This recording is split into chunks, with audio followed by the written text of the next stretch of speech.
Hello guys, welcome back to the Ratan's Ayurveda. I am Ratan, welcoming you all to our अष्टांग हृदय series. तो अष्टांग हृदय series start की थी हम लोगों ने और हम लोग 5वें अध्याय तक पहुंच चुके थे, जो कि है द्रव द्रव्य विज्ञानी अध्याय। और इस अध्याय में हम लोगों ने वाटर रिलेटेड हम लोगों ने टॉपिक स्टार्ट किया था और 2 लेक्चर ऑलरेडी हो चुके थे और आज तीसरा लेक्चर होने वाला है और काफी अच्छा लेक्चर होने वाला है, शॉर्ट लेक्चर होने वाला है, कॉन्सेप्चुअल लेक्चर होने वाला है। और इसका भी चिकित्सा की दृष्टि से थोड़ा बहुत इंपॉर्टेंट होने वाला है और कैसे वाटर वाटर का इस्तेमाल हम लोग ट्रीटमेंट में कर सकते हैं, ये चीजें आज हम लोग देखेंगे इस चैप्टर में। तो चलिए लेक्चर को स्टार्ट करते हैं। तो सबसे पहले स्टार्ट करते हैं हम लोग लेक्चर को अति जल सेवन निषेध से। अभी तक हम लोगों ने पढ़ रहे थे, हम लोगों ने गंगा जल से स्टार्ट किया था, गंगा जल का परिचय देखा, फिर समुद्र जल के बारे में पढ़ा, फिर पीने योग्य जल के लक्षण देखे, फिर कैसे जल को नहीं पीना है और उनका त्याग कर देना है देखा। फिर हम लोगों ने नदियों के बारे में पढ़ना स्टार्ट किया कि कौन सी नदियां कहाँ से निकलती हैं, उनका ओरिजिन क्या क्या होता है और कौन सी नदियां कौन से डिजीज कॉज करती हैं या लाभकारी होती है ह्यूमन बॉडी के लिए। ये सारी चीजें हम लोगों ने कवर की।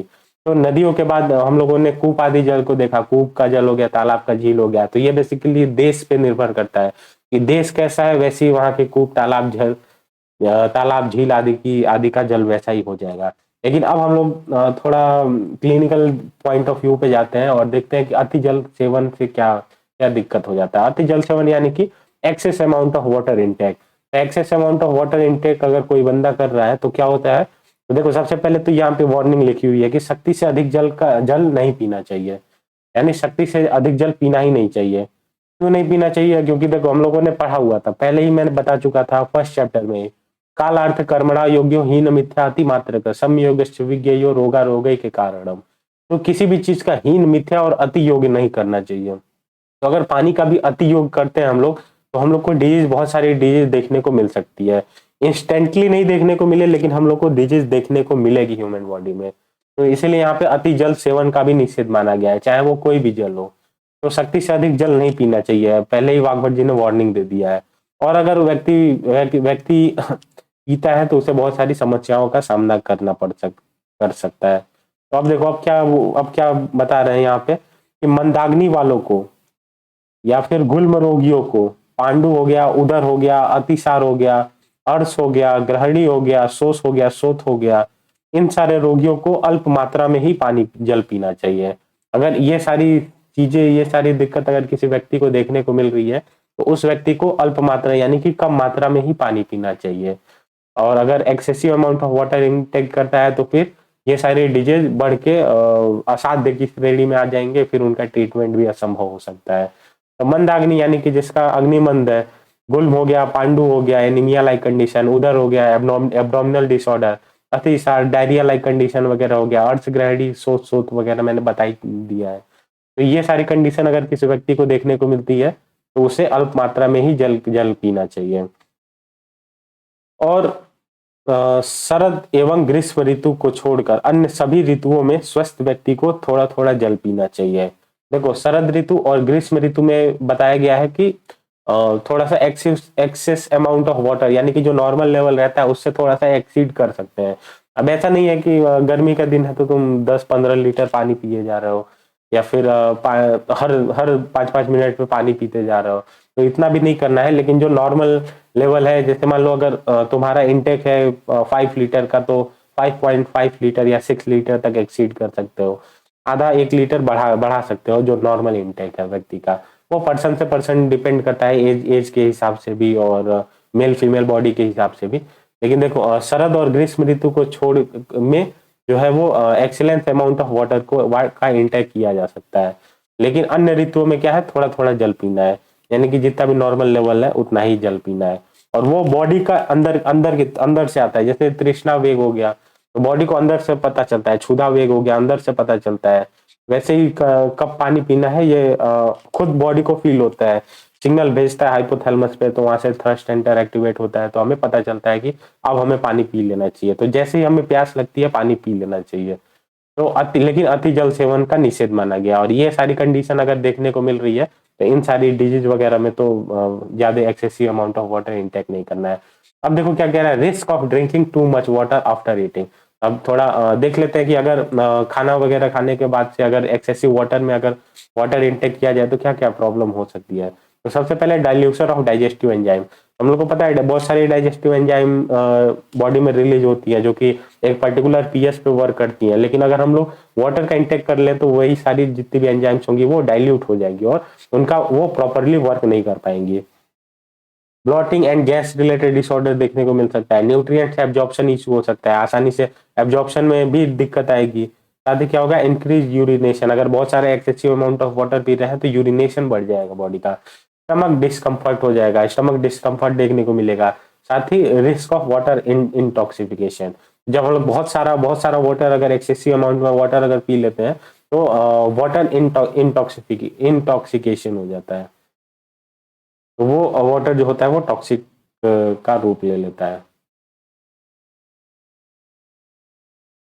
देखो अब क्या है, भोजन के साथ जल का विधान देख लेते हैं कि खाने के साथ साथ पानी पीना चाहिए या नहीं पीना चाहिए।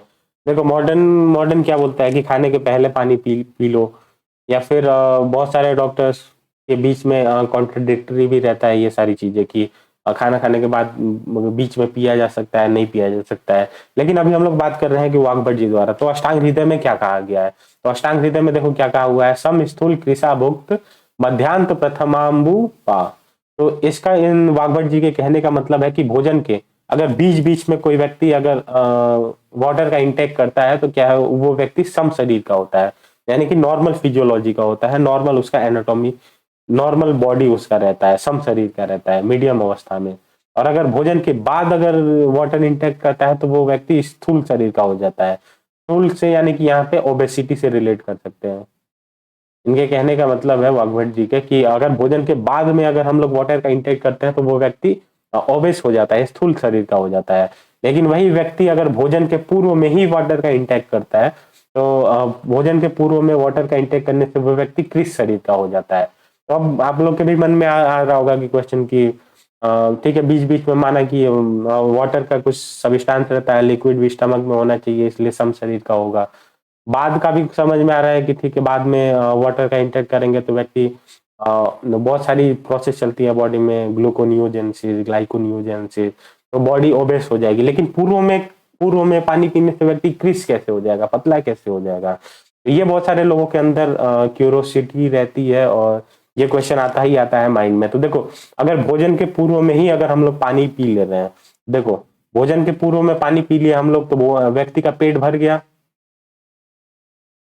पेट भर गया, ठीक है, व्यक्ति का पेट भर गया तो क्या हो जाएगा, अब वो खाना कम खाएगा तो लो फूड इंटेक।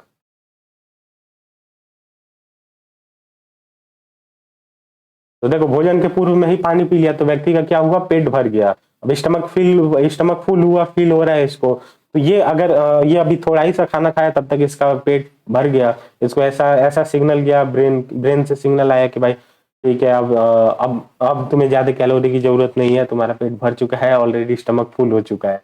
अब ये क्या करेगा, फूड कम कर देगा, कम कम खाना खाएगा।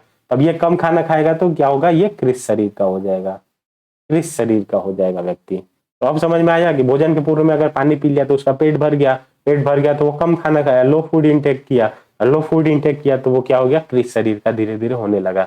ये इंस्टेंटली नहीं देखने को मिलेगा, मैं अभी एक बार और बता दे रहा हूँ। लेकिन जब लॉन्ग टर्म में इसको यूज किया जाएगा, अगर कोई व्यक्ति जो है वो लगातार भोजन के बीच बीच में पानी पी रहा है तो वो व्यक्ति सम शरीर का होगा। अगर भोजन के बाद में अगर पानी पी रहा है तो वो व्यक्ति स्थूल शरीर का हो जाएगा। अगर भोजन के पूर्व में पानी पी रहा है तो फिर इस शरीर का हो जाएगा, यानी पतला हो जाएगा। तो ये लॉन्ग टर्म इफेक्ट में देखने को मिलेगा। अब आ जाते हैं नेक्स्ट स्लाइड में, देखते हैं क्या है। तो देखो नेक्स्ट स्लाइड में क्या है, यहाँ पे benefit of intake of cold water. तो कोल्ड वाटर के इंटेक के बारे में बताया गया है कि क्या क्या समस्याएं वगैरह देखने को मिल सकती है या क्या क्या कॉन्सिक्वेंसेज फेस करने को मिल सकते हैं। तो चलिए देखते हैं क्या हो गया। देखो इसको बोला जाता है शीतल जलपान के लाभ। तो अगर कोई व्यक्ति जो है वो ठंडा कोल्ड वाटर का कंटिन्यूअस सेवन कर रहा है तो क्या क्या कॉन्सिक्वेंसेज देखने को मिल सकते हैं। तो देखो सबसे पहले तो देखो कोल्ड वाटर से लोग मॉडर्न में माना जाता है कि नुकसान ही करता है, ये करता है वो करता है। लेकिन कोल्ड वाटर ये एकदम वो नहीं है कि भाई फ्रिज में जमा के ही तुम पानी पी रहे हो, ऐसे ऐसा बिल्कुल भी नहीं है। कोल्ड वाटर मतलब है जो नेचुरली कोल्ड हुआ है, जैसे शीतल हो गया, शीतल झरने का जल हो गया, शीतल नदी का जल हो गया, शीतल कुओं का भी जल होता है, घड़े का जल होता है, सुराही का जल होता है। तो ऐसे जलों की मोस्ट ऑफ द टाइम बात की जा रही है। तो देखो benefit of intake of cold water, तो कोल्ड वाटर अगर लेते हैं तो क्या क्या बेनिफिट हमें देखने को मिलते हैं। तो देखो सबसे पहले शीतल जलपान से देखो मदाते यानी कि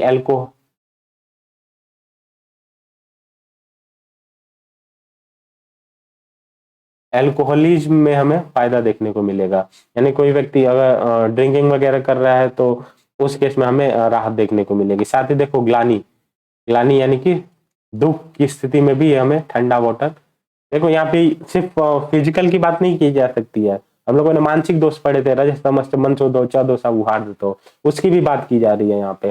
देखो अगर कोई व्यक्ति ग्लानी है, दुखी है, उसको ठंडा पानी पिलाओ, तो बोलते नहीं कोई व्यक्ति दुखी है तो बारे ज्यादा टेंशन नहीं लो, तो ठंडा पानी पियो लो। तो वो क्या करता है कि मानसिक दोषों को भी शांत करने में सहायता करता है। तो ग्लानी दुख वाली कंडीशन में भी फायदा करता है। मूर्छा यानी कि बेहोशी, बेहोशी की कंडीशन को भी शांत करता है। सर्दी यानी कि पता ही है, उल्टी उल्टी वाली कंडीशन। श्रम हो गया, श्रम थकावट। भ्रम यानी कि चक्कर, चक्कर आने की कंडीशन को भ्रम बोला जा रहा है। तृष्णा यानी कि प्यास अगर लगी हुई है तो भी ठंडा पानी हेल्पफुल होगा। उष्णता यानी कि गर्मी है, गर्मी अगर बढ़ रही है, शरीर में दाह उत्पन्न हो रहा है, तो भी ये हेल्प करेगा। साथ ही पित्तज विकार, पित्तज विकार में भी ठंडा पानी हेल्पफुल रहेगा और रक्तज विकार में भी सहायता करेगा। तो देखो मदद यानी अल्कोहलिज्म में हो गया, दुख हो गया, मूर्छा, सर्दी, श्रम, भ्रम, तृष्णा, उष्णता, दाह, पित्तज विकार, रक्त विकार, इन जितने भी विकार अभी तक मैंने बताए, इन सारे विकारों को ये शांत करता है कोल्ड वाटर। तो कोल्ड वाटर का भी अपना बेनिफिट ही है। और अब इसके बाद से हम लोग उष्ण उष्ण जल का भी लाभ देख लेते हैं एक बार। Benefit of drinking of hot water. तो देखो ठंडे पानी के बारे में मैंने पूरी चर्चा कर ली। अब थोड़ा देख लेते हैं कि हॉट वाटर यानी कि गर्म पानी पीने के क्या लाभ हैं या क्या क्या कॉन्सिक्वेंसेज हमें देखने को मिल रहा है। तो देखो आओ देखते हैं कि उष्ण जल पान के गुण क्या क्या है।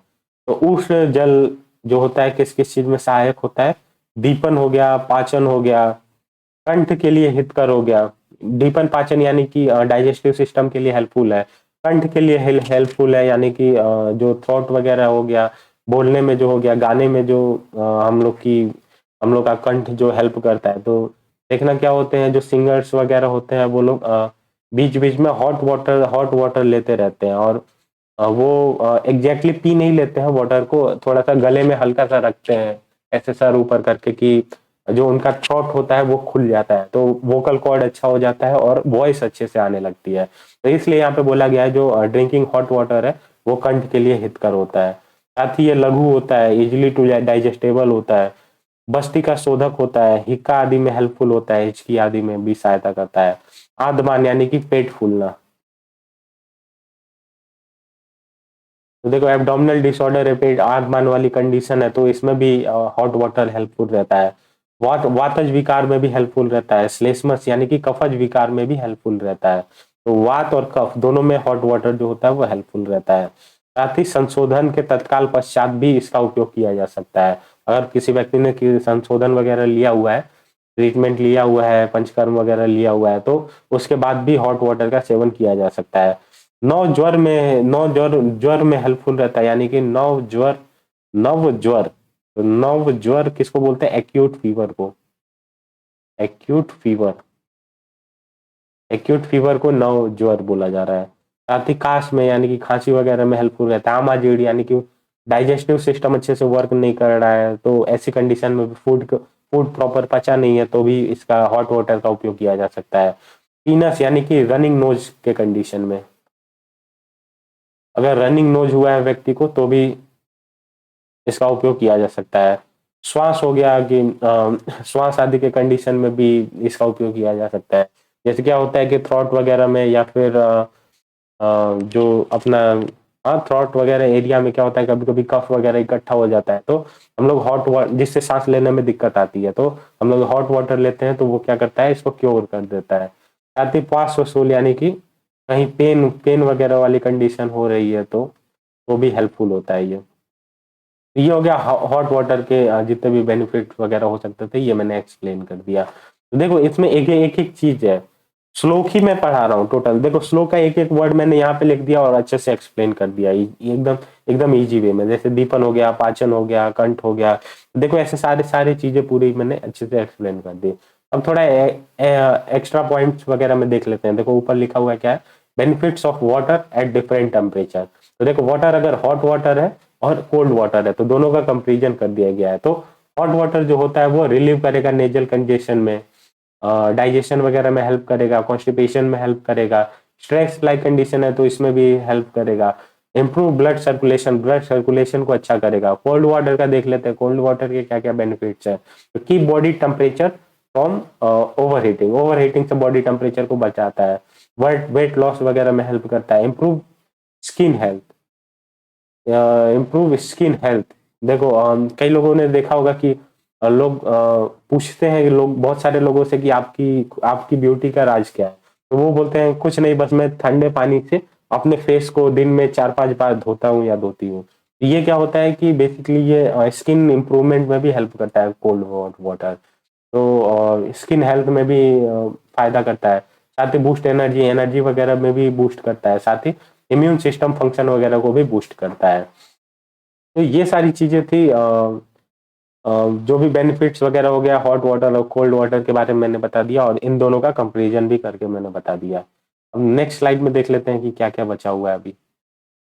हाँ ये देख लो क्वथित वाटर के बारे में क्या है कि क्वालिटीज ऑफ बॉइल्ड वाटर। तो क्वथित वाटर क्या होता है कि बेसिकली वाटर को क्या किया जाता है, गर्म किया जाता है, बॉयल किया जाता है, और बॉयल करके उसको ठंडा करके फिर उसको पिया जाता है।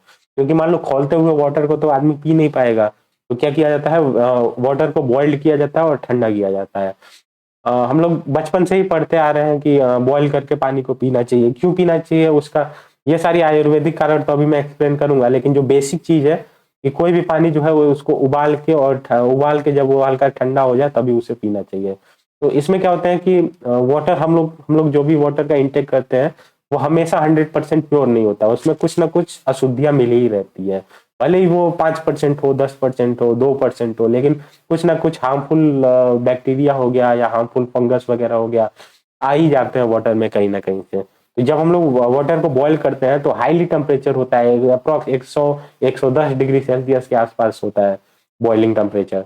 तो ऐसे टेम्परेचर पे जो नॉर्मल जो बैक्टीरिया हो गए, नॉर्मल फंगस हो गए, तो ये सारे जितने भी होते हैं वो मर जाते हैं। फिर जब हम लोग वाटर का इंटेक करते हैं तो हम लोग की बॉडी में आसानी से चले जाते हैं और कोई भी हार्मफुल इफेक्ट शो नहीं कर पाते हैं, क्योंकि वो मर गए हैं बैक्टीरिया और वायरसेस या फंगस जो भी है।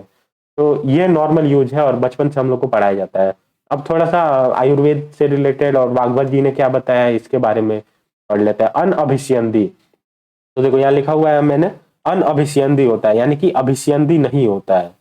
देखो लोग इसका गलत मतलब निकाल देते हैं। अनअभिष्यंदी का मतलब होता है यह अभिष्यंदी नहीं है, अभिष्यंदी नहीं है, अनअभिष्यंदी है। तो अनअभिष्यंदी का मतलब हो गया कि कोई भी बॉडी में जो होता है वो ब्लॉकेज वगैरह नहीं क्रिएट करता है, तो अनअभिष्यंदी होता है। साथ ही साथ क्या होता है, लघु होता है। लघु होता है यानी कि इजीली अच्छे से बॉडी में चले जाता है, अच्छे से डाइजेस्ट हो जाता है और कोई भी हार्मफुल इफेक्ट शो नहीं करता है। फिर इसके बाद से क्या कह रहे हैं वाग्भट जी, यह जल वात पित्त पित्त कफ अथवा सन्निपात में पित्तोल बढ़ता की अवस्था में लाभकर होता है। तो देखो वात पित्त हो गया या फिर पित्त कफ हो गया या फिर सन्निपात हो गया, तो मैंने बताया था फर्स्ट चैप्टर में संसर्ग सन्निपात द्वित्रिक्षय कोपता। तो संसर्ग हो गया यानी दो दो का दो से एक साथ आते हैं, और सन्निपात में त्रिदोष प्रकोपक होता है। तो अगर त्रिदोष प्रकोप हो गया है तो सन्निपात में पित्तोल बढ़ता की अवस्था में, यानी कि पित्त बहुत ज्यादा बढ़ गया है। सन्निपात तो हुआ ही है, वात और कफ तो बढ़े ही हुए हैं, साथ ही साथ अगर पित्त बहुत बढ़ गया है तो ऐसी अवस्था में भी वात पित्त हो गया, पित्त कफ हो गया, या फिर सन्निपात, सन्निपात में अगर पित्त बढ़ गया है तो भी ऐसी अवस्था में भी जो होता है ये बॉइल्ड वाटर लाभकर होता है। तो बोला भी जाता है कि यह जल जो होता है अनअभिष्यंदी होता है, ब्लॉकेज वगैरह को क्रिएट करता है। तो वही वाला कॉन्सेप्ट है कि वात पित्त हो गया, पित्त कफ हो गया, सन्निपात हो गया, या फिर पित्त बहुत ज्यादा बढ़ गया है और त्रिदोष प्रकोपक अवस्था है, तो ऐसी अवस्था में भी ये जल जो होता है वो लाभकारी होता है। साथ ही और क्या क्या होता है, ये दीपनीय होता है। ठीक है, चलो अगर यही जल जो होता है दीपनीय नहीं होता है। यही जल अगर ये अगर क्वथित जल की बात हम लोग कर रहे थे, अगर क्वथित जल जो होता है वो अगर रखा हुआ बासी जल हो जाए, यानी कि बॉइल्ड करके उसको रख दो बहुत देर तक, जैसे सुबह बॉईल करके रख दो और उसको अगले दिन पियो, तो क्या हो गया, अब ये जल तो बासी हो गया, तो यही बासी जल जो होता है वो त्रिदोष कारक होता है। तो देखो तुरंत गर्म करके, अगर तुरंत बॉईल करके तुरंत ठंडा करके तुरंत अगर पी रहे हो, तो यह जल जो होता है वो वात पित्त या पित्त कफ या सन्निपात की अवस्था में हेल्पफुल होता है।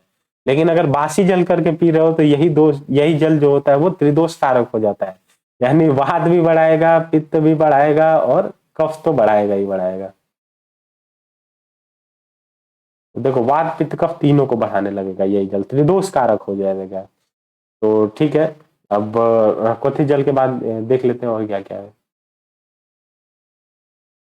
देखो qualities of coconut water, coconut water के क्वालिटीज के बारे में देख लेते हैं छोटा सा। नारियल के जल का जो होता है वो गुड़ वगैरह के बारे में हम लोग बात कर रहे हैं। तो नारियल का जल क्या होता है, स्निग्ध होता है, मधुर होता है। स्निग्ध मधुर के साथ साथ क्या होता है, वृक्ष होता है, यानी वृक्ष यानी कि वीर्यवर्धक होता है। वीर्यवर्धक होता है, जो टेस्टोस्टेरोन वगैरह का लेवल होता है उसको भी इंक्रीज करता है ये कोकोनट वाटर। और क्या होता है, शीत होता है, लघु होता है। ये सारी क्वालिटियां थी, क्या क्या, स्निग्ध हो गया, मधुर हो गया, विष हो गया, शीत हो गया, लघु हो गया। ये सारी क्वालिटी जो होता है वो कोकोनट वाटर में पाया जाता है। अब कौन कौन से रोगों में हेल्पफुल होता है, तो देखो तृष्णा रोग हो गया, साथ ही पित्तज रोग हो गया, साथ ही वातज रोग हो गया। तो तृष्णा रोग यानी कि प्यास वगैरह से जितने भी प्रॉब्लम्स वगैरह हो रहे हैं, मैंने पढ़ा था आधाड़ी वेग में पढ़ाया था मैंने, तृष्णा वेग को धारण करने से क्या क्या होता है। तो तृष्णा रोग हो गया, पित्तज रोग हो गया और वातज रोग हो गया। तो इन सारे रोगों में क्या होता है, कोकोनट वाटर हेल्पफुल होता है। साथ ही ये क्या होता है, दीपनीय होता है, यानी कि कोकोनट वाटर को खाने से क्या होता है, भूख वगैरह अच्छे से लगती है और जो खाए रहते हैं वो अच्छे से पचता भी है। और जो बॉडी का डाइजेस्टिव फायर है उसको भी इम्प्रूवमेंट में हेल्प करता रहता है ये। साथ ही क्या होता है, वस्ती का शोधन करता है। और वस्ती का शोधन के साथ एक और पॉइंट आता है, क्या है, जो कोकोनट वाटर होता है हेल्प इन यूआईटी और हेल्प इन यूटीआई। ये यूटीआई में भी, यूरिनरी ट्रैक्ट इन्फेक्शन में भी हेल्प करता है। तो बहुत सारी क्वालिटी बता दिया मैंने। तृष्णा रोग हो गया, पित्तज रोग हो गया, वातज रोग हो गया, इन सब में हेल्प करता है। साथ ही वस्ती का शोधन होता है ये, और यूटीआई वगैरह में भी हेल्प करता है। तो देखो यहाँ पे क्या आगे लिखा हुआ है, एक बार फिगर भी देख लेते हैं। Health benefits of coconut water क्या होता है, कीप यू हाइड्रेटेड, हाइड्रेटेड रखेगा हम लोग की बॉडी को, improve blood circulation, blood circulation help करेगा, सप्लाई एनर्जी, तुरंत इंस्टेंट एनर्जी मिलेगा हम लोग को, क्योंकि कुछ मात्रा में इसमें फ्रक्टोज वगैरह ग्लूकोज वगैरह पाए जाते हैं। Regulate blood sugar level, blood sugar, तो ब्लड शुगर को भी रेगुलेट करेगा, अभी बताया ग्लूकोज फ्रक्टोज वगैरह रहते हैं। गुड फॉर स्किन, स्किन के लिए भी अच्छा होता है, स्किन ग्लो करता है, चेहरे पे कांति आती है। ये सारी क्वालिटी थी कोकोनट वाटर की जिसको मैंने एक्सप्लेन कर दिया। अब नेक्स्ट देख लेते हैं क्या है, qualities of water in rainy season. Okay, वर्षा काल के जल के गुण दोष। तो वर्षा काल के जल के गुण और दोष के बारे में इसमें बताया गया है। तो देख लो, ये भी देख लो, और क्या। देखो क्या क्या बताया गया है क्वालिटी। वर्षा काल में दिव्य अंतरिक्ष जल जो होता है वो श्रेष्ठ होता है, श्रेष्ठ नहीं सर्वश्रेष्ठ होता है। वर्षा काल में जो होता है दिव्य हो गया, यानी कि दिव्य जल, इसी को अंतरिक्ष जल भी बोला जाता है, ये सर्वश्रेष्ठ रहता है। और इसी के साथ साथ जो नदी का जल होता है वो क्या होता है, अवर यानी कि अहितकर होता है। हम्म, ठीक है, चलो कॉन्सेप्ट देखो क्या क्या क्या होता है। देखो वर्षा काल में दो दो टाइप का हो गया, एक अंतरिक्ष जल, देखो जो ऊपर से वर्षा आ रही है उसको अंतरिक्ष जल बोला गया है। तो वर्षा काल में जो ऊपर से जल गिर रहा है वो ऐसे जल को, अंतरिक्ष जल को सर्वश्रेष्ठ माना गया है। लेकिन यही अगर नदी का जल है तो नदी का जल जो होता है वो अवर यानी अहितकर माना गया है। तो ऐसा क्यों माना गया है, क्योंकि देखो ऊपर से जल गिर रहा है तो जाहिर सी बात है हम लोग को दिख ही रहा है, देखो कितना कितना साफ पानी इसमें दिखाई दे रहा है हम लोग को, पूरा एक एक क्रिस्टल क्लियर वाटर के ड्रॉपलेट्स दिखाई दे रहे हैं। तो वर्षा का जल तो सर्वश्रेष्ठ है, इसमें कोई डाउट ही नहीं है। ठीक है, वर्षा का जल सर्वश्रेष्ठ है। अब नदी का जल जो है वो अवर या अहितकर माना गया है। क्यों माना गया है, क्योंकि देखो क्या होता है, कॉन्सेप्ट देखो, नाला हो गया, तालाब हो गया, देखो नाले तालाब वगैरह की हालत यही हो जाती है। देखो इस फिगर में देख रहे होगे, ये देखो कितना गंदा पानी, कितना मैला दिख रहा है। इन इसमें और इस वाटर में और इस वाटर में देखो पूरा डिफरेंस तुम लोग को क्लियर हो रहा होगा कि ये पानी कितना साफ है और ये पानी कितना गंदा है। तो वर्षा के दिनों में जो होता है वो नाला हो गया और तालाब हो गया, इन सब का जो पानी होता है वो बहुत गंदा हो जाता है। नाला तालाब गंदा हो जाता है। तो अब यही गंदा पानी क्या होता है, ट्रेवल करता है कहाँ पे, नदी में। Travel travel to travel to नदी का जल, ठीक है। अब यही गंदा पानी जो होता है वो नदी के जल में मिल जाता है और ये नदी का जल जो होता है अवर यानी कि अहितकर बन जाता है। तो देखो यही कॉन्सेप्ट आ गई। ऊपर से तो पानी गिर रहा है बादलों से, तो ऐसी कोई बात नहीं है, क्योंकि वर्षा काल चल रहा है, तो पहली बारिश तो खत्म हो चुकी है, जितना भी एटमॉस्फेरिक पॉल्यूशन है वो सेटल डाउन हो गया है। और लेकिन तो अच्छा पानी आ रहा है, लेकिन इसलिए इसको सर्वश्रेष्ठ बोला गया आंतरिक जल को। लेकिन जो ये नदी का जल है, तो इसमें क्या होता है, नाले हो गया, तालाब हो गया, इन सब का भी पानी पानी जितना भी होता है वो गंदा हो जाता है, और सारे गंदे पानी जो होते हैं वो नदी में ट्रेवल कर जाते हैं, जिसके कारण इन नदियों के जल को अहितकर माना गया है।